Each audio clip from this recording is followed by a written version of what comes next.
Nature School!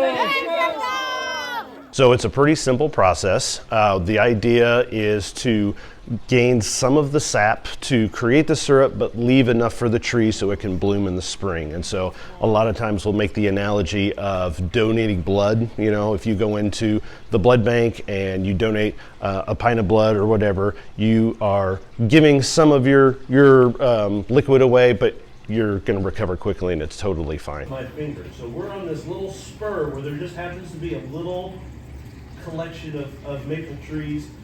Our style of education is called place-based education, and so the idea is any standards that we're trying to address with science or math or history here at the Nature School has to tie to the land and be as specific to the location as possible.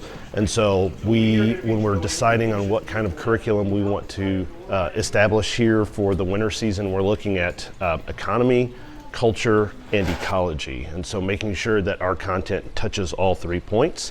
And so maple tapping is perfect for that, or maple sugaring, I should say, is perfect for that because it touches on the ecology, so the management of our forest. It touches on the culture because there's a long history going all the way back to the Osage Nation of the maples being used for their sugar or their syrup. And then it touches that economy piece because we do have some commercial establishments in Missouri that are producing syrup to supplement their incomes. We will go and pick trees that are 10 inches in diameter or larger, and usually that's at chest height. And so that way we know I have a tree that can recover. And then we will be using 5/16 spiles, and then those spiles are just basically a little L-shaped pipe that you'll tap into the tree after you've drilled a hole. And that hole will go in about 1 3/4 inches. And so the reason it's so specific is because we're trying to access the phloem layer of the tree, which is one of the layers in which the sap is moving. And so we're getting far enough into the tree that we can access the sap, but we're not getting into the heartwood, which could cause damage. Weigh and record how much sap was collected since last week. Okay? We'll have a collection bucket, and so depending on the temperatures outside, we'll have what we call sap flow days, and that's where the tree is allowing that sap to rise up into the branches and then also flow back down into the roots.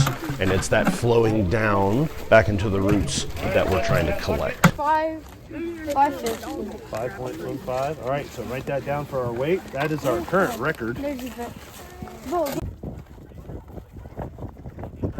We're in a unique space here because we're close enough to the Missouri River and the lowlands that we have some of those sugar maples creeping up into this higher elevation.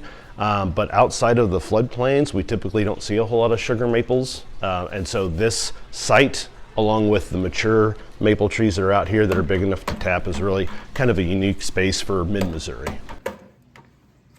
Nature School! Take a look at our board. Let's do a little quick analysis here.